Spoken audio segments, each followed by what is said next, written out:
नमस्कार प्यारे बच्चों, स्वागत है आप सभी का। हम लोग अब तक 12 अध्याय तक देख चुके हैं, समीकरण वाला चैप्टर है ना। और इसके पहले आपने प्रतिशत के बारे में पिछली कक्षाओं में पढ़ चुके हैं, है ना। अभी हम लोग देखने जा रहे हैं प्रतिशतता के अनुप्रयोग। ठीक है, अध्याय 13 एप्लीकेशन ऑफ परसेंटेज। देखिए, हमने देखा था कि प्रतिशत का जो मतलब होता है वो प्रति 100 से लिया जाता है। ठीक है, हमने पिछली कक्षाओं में पढ़ा है कि प्रतिशत का जो अर्थ होता है वो प्रति 100 में, हर 100 में। ठीक है, जैसे यदि हम 10% बोल रहे हैं, कहने का मतलब 100 में 10। यदि हम 2% कह रहे हैं तो 100 में 2। कहने का मतलब, जैसे आपको कभी कभी छूट के बारे में बताया जाता है, 10% छूट है, इसका मतलब 100 में 10% छूट देंगे। कहने का मतलब 10 रुपये आपको क्या हो जाएगा, कम हो जाएगा। वैसे ही यदि 2% बोल रहा है, मतलब आपको 100 रुपये के यदि सामान खरीदते हैं तो 2 रुपये आपको छूट मिलेगा, कम पड़ेगा। इसी तरीके से हम इस यूनिट में, है ना, ये वाला जो यूनिट है उसमें बैंक से संबंधित प्रश्नों को हल करने वाले हैं, है ना। आप साधारण ब्याज वाला जो यूनिट है उसके बारे में पढ़ चुके हैं, और इस यूनिट में हम लोग देखेंगे चक्रवृद्धि ब्याज के बारे में। समझ में आया? प्रश्नावली 13.1 चक्रवृद्धि ब्याज। तो चक्रवृद्धि ब्याज को बनाने से पहले या निकालने से पहले हम ये जान लें कि वास्तव में चक्रवृद्धि ब्याज होता क्या है। देखिए, जब कभी भी आप कहीं पर से, है ना, कर्ज वगैरह लाते हैं, उधार लेते हैं या कर्ज लेते हैं, है ना, चाहे आप देते हो, ठीक है, दोनों में से कोई सा भी हो, लेते हो या देते हो, तो एक निश्चित राशि आप वहाँ से क्या करते हैं, लेते हैं। ठीक है, हो सकता है आपने 5,000 रुपये लिए हों। ठीक है, ये 5,000। अब यदि कुछ समय पश्चात आपको जब ब्याज दिया जाता है ना, सॉरी, वो आपको जब उधारी दिया जाता है ना, तो वो एक निश्चित ब्याज, है ना, दर पर क्या किया जाता है, दिया जाता है। तो वो उसमें क्या क्या शामिल रहता है, समय। ठीक है, जैसे आपको कर्ज दिया जाएगा तो उसमें रहेगा कि आपको इतने दिन के लिए हम दे रहे हैं, तो उसमें समय रहेगा। या फिर उसमें ये बताया रहेगा कि भाई आप यदि ले जा रहे हैं तो आपको समय के हिसाब से इसमें इतना % ब्याज क्या करना पड़ेगा, देना पड़ेगा। कहने का मतलब ये है, जो ब्याज का जो दर है वो फिक्स रहेगा, 2% 4% जितना भी रहेगा। उसमें समय रहेगा कि इतने समय के लिए आप ले जा रहे हैं, या फिर आप जितने भी समय के लिए ले जा रहे हैं उसमें क्या जुड़ता चला जाएगा, समय के साथ ही साथ, है ना, एक निश्चित जो रेट पे या दर पे उसका ब्याज जुड़ता चला जाएगा। ठीक, तो अगर हम लोग साधारण ब्याज निकालते हैं तो होता ये है, जैसे हमने कहीं पर से 5,000 रुपये लाया, और मान लीजिए इसमें यदि हम लोगों को ब्याज देना पड़ रहा है, मान लीजिए, है ना, 500 रुपये 1 साल का। ठीक है, 500 रुपये। तब होगा क्या, अगले साल यदि हम इस अमाउंट को यदि पूरा पूरा न चुका पाएँ, कहने का मतलब इस 5,000 रुपये को, है ना, तो हम लोगों को क्या करना पड़ेगा, इस ब्याज को हम पहले चुका दिए 500 रुपये।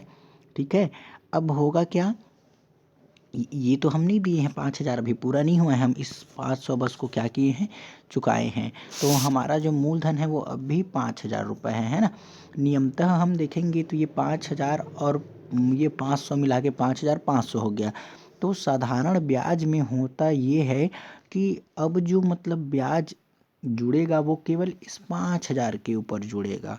ठीक है, लेकिन आप यदि देखेंगे, अब इन्हीं दोनों को मिलाने के बाद हम लोग मिश्र धन बोलते हैं ना, मूलधन, है ना, धन ब्याज इक्वल क्या होता है, मिश्र धन होता है, यही होता है ना।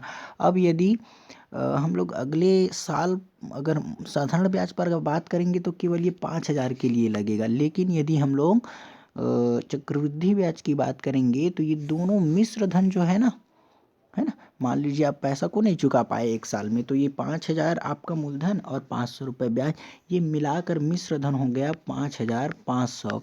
तब अब जो क्या बोलते हैं ब्याज लगेगा वो, ठीक है, या ब्याज जुड़ेगा जिस पर से वो इस 5,500 के ऊपर जुड़ेगा, तब हम लोग इसको बोलेंगे चक्रवृद्धि ब्याज। समझ में आया?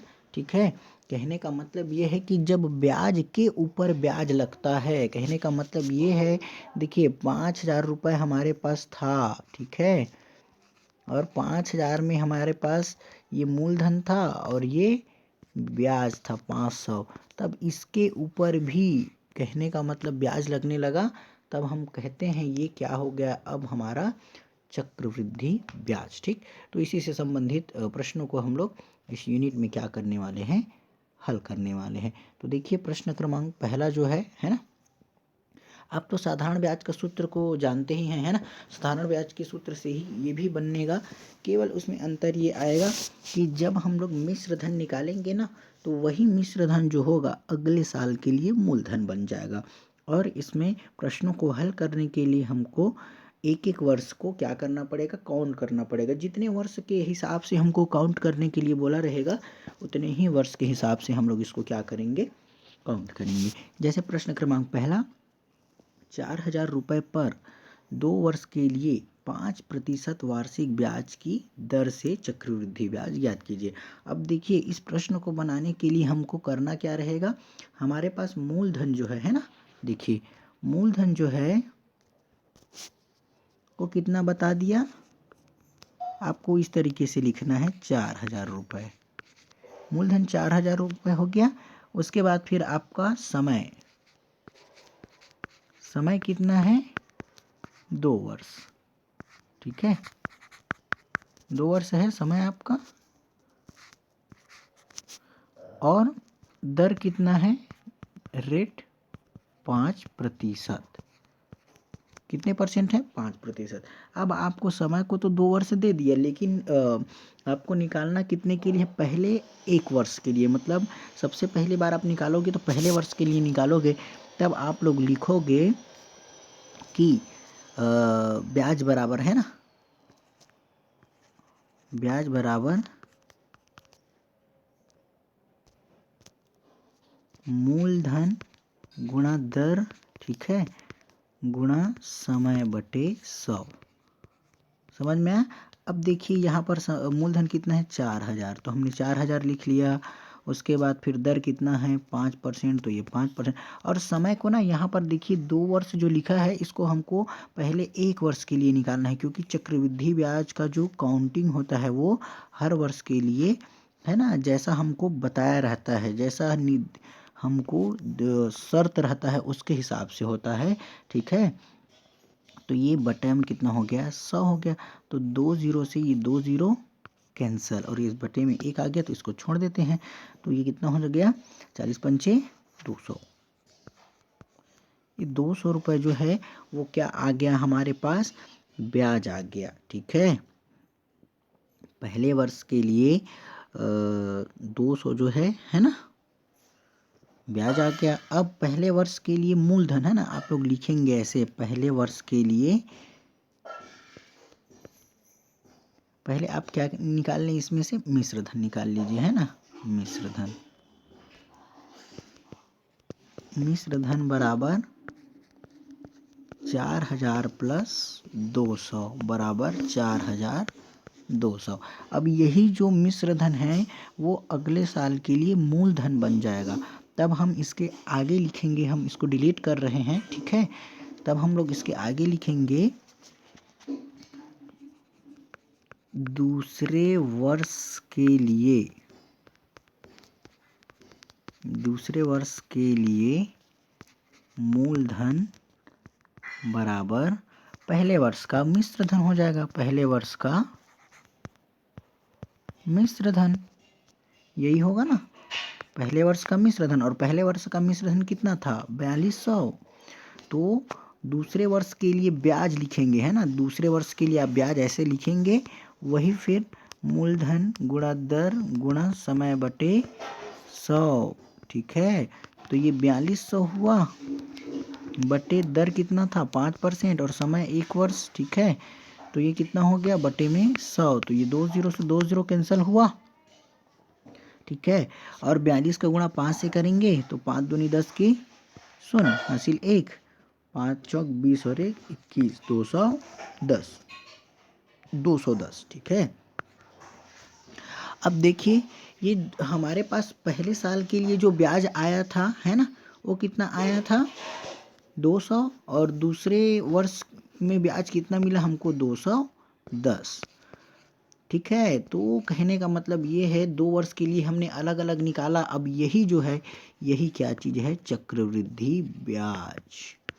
200 धन 210, ठीक है, ये क्या है, चक्रवृद्धि ब्याज है। और यदि हमको मिश्र धन निकालने की बात करेगा तो आप मिश्र धन का सूत्र को लगाकर इसमें निकाल सकते हैं भाई। मिश्र धन बराबर मूलधन धन ब्याज। तो उस तरीके से आपका जो है वो क्या हो जाएगा, चक्रवृद्धि मिश्र धन। तो ये इस सवाल में आपको यही निकालना था। तो टोटल आंसर कितना हो जाएगा इसका, 200 धन 210 बराबर 410। ये आपका क्या निकल जाएगा, चक्रवृद्धि ब्याज। बिल्कुल इसी तरीके से प्रश्न क्रमांक दूसरा जो है, 6,000 रुपये पर 3 वर्ष के लिए 10% वार्षिक ब्याज की दर से, ठीक है। तो देखिए इस सवाल को बनाने के लिए आपको क्या करना रहेगा, 6,000 रुपये पर मूलधन को देखिए, अब हम आपको डायरेक्ट बता रहे हैं, सूत्र वही रहेगा जो इसके पहले वाला यूज हुआ है। तो मूलधन देखिए 6,000 है, ठीक है। अब दर को कितना बोला है, 10%, ठीक है। और समय के लिए याद रखिएगा, समय को हर बार एक एक वर्ष के लिए ही लेना है, क्योंकि काउंट एक एक वर्ष के आधार पर होगा। तो 3 बार 3 वर्ष के लिए हम लोग लेंगे। तो पहले ये हो गया, तो 2 0 से 2 0 कैंसिल, तो कितना आ गया 600। तो पहले बार जो ब्याज आया कितना, 600 आया। तब इस बार के लिए जो दूसरे वर्ष के लिए है ना, दूसरे वर्ष के लिए क्या हो जाएगा, दूसरे वर्ष के लिए इसको हम मिश्र धन लेंगे तो 6,600 जुड़ जाएगा ये। तो ये देख लीजिए, आपको नहीं तो समझ में नहीं आएगा, है ना, कहाँ से ले आगे बोलोगे। ये 6,000 प्लस 600, ये क्या हो जाएगा, दूसरे वर्ष, पहले वर्ष का मिश्र धन है यही। तो यही जो है वो दूसरे वर्ष के लिए मूलधन बन जाएगा, है ना। हर बार प्रक्रिया ऐसे ही क्या होता चला जाएगा, रिपीट होता चला जाएगा, है ना। जो पहले वर्ष का मिश्र धन है वो अगले वर्ष के लिए मूलधन का काम करेगा। समझ में आया बच्चों। तो इस तरीके से ये 6,600 जो है वो 6,600 जो है वो क्या क्या बन जाएगा, दूसरे वर्ष के लिए मूलधन। तो ये देखिए 6,600। अब फिर दर जो है वो 10% ही रहेगा, और समय 1 वर्ष फिर। तो ये फिर और 2 0 से 2 0 कैंसिल, तो आ जाएगा 660 रुपये। ये दूसरे वर्ष के लिए है, ठीक है। समझ में आ रहे हैं ना ये बात। अब यदि आप देखेंगे यहाँ पर, ठीक है, आप जब देखेंगे यहाँ पर तो देखिए यहाँ पर हम लोगों को 660 रुपये मिला। अब इस 660 रुपये को इस दूसरे वर्ष का जो मूलधन है ना, इस मूलधन में हमको क्या करना है, जोड़ना है। तो 660 रुपये को दूसरे वर्ष के मूलधन में यदि हम लोग ऐड करेंगे, तब हमारे पास आएगा बच्चों 6 6 12 और ये 7260 रुपये। अब ये जो 7260 रुपये है वो दूसरे वर्ष का मिश्र धन है, अर्थात तीसरे वर्ष के लिए यही क्या हो जाएगा, मूलधन हो जाएगा। और तीसरे वर्ष के लिए फिर वही 10% क्या है, दर है, और ये 1 फिर बट्टे में क्या करेंगे, 100। तो ये 1 0 से 1 0 कैंसिल, 1 0 से 1 0, तो हमारे पास आ गया 726। तो आप यहाँ पर देख रहे हैं हमारे पास 3 वैल्यू आ गए। कहने का मतलब 3 बार हमारे पास ब्याज आया, एक ये वाला दूसरे वर्ष के लिए और तीसरे वर्ष के लिए 726। अब चक्रवृद्धि ब्याज पर यदि हम लोग चक्रवृद्धि ब्याज को निकालेंगे तो तीनों वर्ष के ब्याज को आपस में क्या कर देना है, ऐड कर देना है, ठीक है। तो देखिए कितना कितना आया है, 600 660 और 726। 600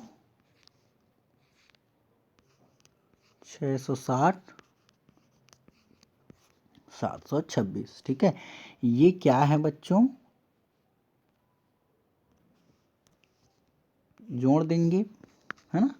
6 6 2 8, 6 6 12 और 7 19, तो ये 1986 रुपये ही आपका क्या है, 3 वर्ष के लिए 10%, है ना, वार्षिक ब्याज की दर से 6,000 रुपये का क्या है, चक्रवृद्धि ब्याज है। तो इस तरीके से आप प्रश्न क्रमांक 3 को जरूर बनाएं, है ना, जिसमें लिखा है, कितना लिखा है, 6,250 रुपये पर 2 वर्ष के लिए 8% वार्षिक ब्याज की दर से चक्रवृद्धि ब्याज ज्ञात कीजिए। तो इस प्रश्न को आप बनाकर जरूर देखें। अगर कहीं पर आपको समझ में नहीं आता या फिर कहीं दिक्कत होता है तो पूछिए जरूर, ठीक है। और अगले क्रम में हम लोग बनाएंगे प्रश्न क्रमांक 2, मिश्र धन ज्ञात कीजिए जबकि ब्याज की गणना प्रति वर्ष की जाती है, ठीक है। धन्यवाद।